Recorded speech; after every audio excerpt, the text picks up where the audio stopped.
Welcome to the Beer Channel. I'm John Starodumsky, and as I shoot this one of my very rare video reviews, I tend to prefer to write reviews and post them up on my website. But every now and then I get the urge to do a video review, especially if it's a special beer like the one that I have today.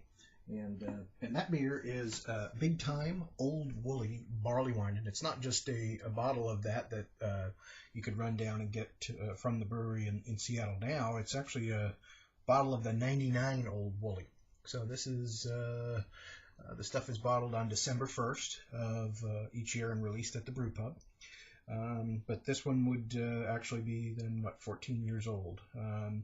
So it's got quite a bit of age on it. I got it from our own Red Rooster, and he had been hanging on to it for a while. Interestingly enough, I already have a review posted on my website of this beer, and it's the same vintage. It's 99.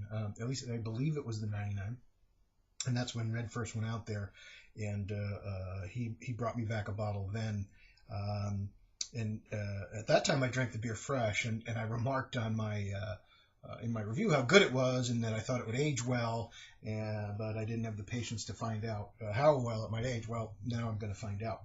I did go to Big Time myself several years later. It was 2005. I was out in Seattle, and Big Time is it's a really cool brewery. I was there in early in the year, and so they didn't have Old Woolly on tap, but I did try. It must have been about 10 other beers there. They have something like 10 to 15 beers on at any time, or so I'm told, but they had quite a few, at least that many when I was out there. A lot of good beers.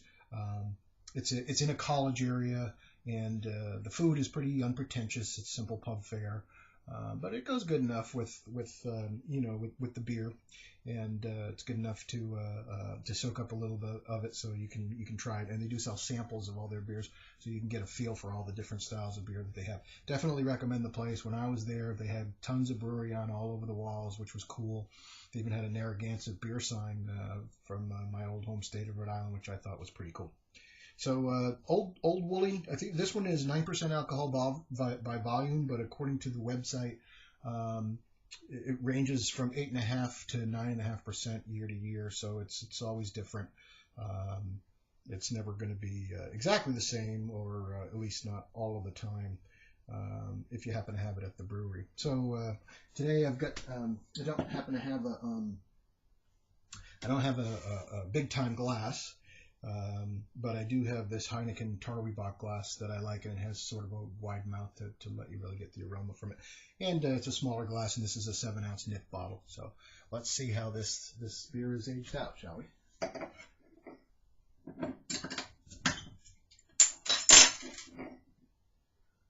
Okay. Not a lot of smoke coming off of it, but for barley wine, there's not a lot of carbonation, so sniffing right from the bottle, this thing is loaded with caramel. It's really like very bready, and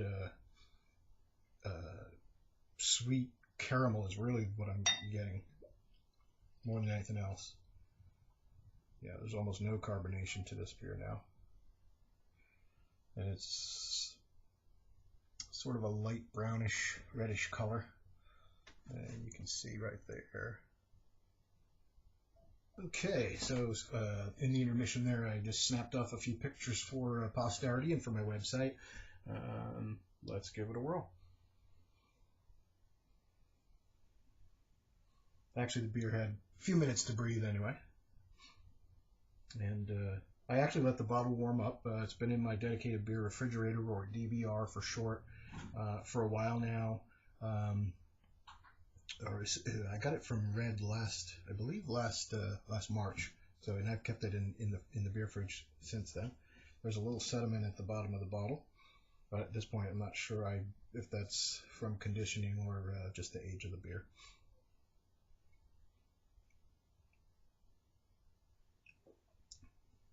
Wow, that's really amazing. There's a lot of pruny, raisiny type dark fruitiness that mixes in with the caramel I was talking about earlier. The caramel is really apparent. That's really the biggest component of it right now. But that there's almost like an apple fruitiness to it too that kind of makes this a lot like a big caramel apple in a bottle, if you will. You get that kind of craft caramel type flavor, and then you get the fruitiness. And although the fruit tends to run towards, it's more like a raisin, but you get some dark apple fruit too. And so it gives that suggestion. And then I'm not getting, for 9%,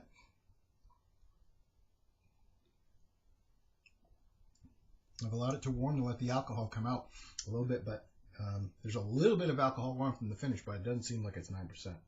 As far as hops goes, I'm not getting a lot. Maybe just a touch of bitterness in the finish. It balances it anyway. It's not sweet. It's not cloying, anything like that. But this one, for 14 years, this beer is aged out pretty darn nicely. I don't know. It's not the longest I've ever aged a beer before. Well, of course, I haven't aged it all myself, but it's not the oldest beer I've drunk anyway. But this one's held out quite nicely. And if you happen to pick it up, I think now they sell it. I don't know if they sell it in these nip bottles anymore. I think they sell it in bomber bottles. But if you ever get the chance to go out to Seattle, I don't think they sell them anywhere but at the brewery. So you actually probably have to go and get a bomber, a 22-ounce bottle at Big Time, and you probably need to do it in December. Today's January 1st, so I'm about a month after the release date, but that's okay. After 14 years, who's counting another month? If you get a chance to go out to Seattle, or if you've been to Big Time and you like this beer or you don't like this beer, drop me a line. Let me know what you think. Brewguru at brewguru.com, and cheers.